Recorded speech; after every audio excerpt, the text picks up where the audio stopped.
Завтра наша республика представит свой культурно-туристский и инвестиционный потенциал во Франции, сообщает пресс-служба главы.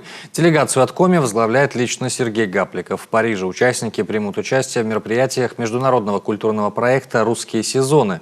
Благодаря ему жители Европы услышат 10 причин посетить нашу республику. Как подчеркивается, край уникальных природных памятников и калейдоскопа культурной аутентичности народов.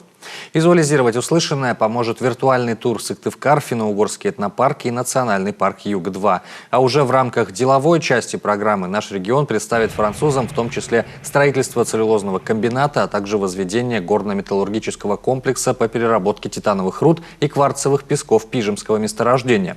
Напомним, соглашение по последнему проекту руководитель республики и президент группы компании «Русские титановые ресурсы» Анатолий Ткачук подписали в январе этого года, а в феврале было подписано еще трехстороннее соглашение, в рамках которого правительство, Монди СЛПК и Луза-Лес договорились о проведении предпроектной работы для определения потенциальной возможности строительства целлюлозного комбината.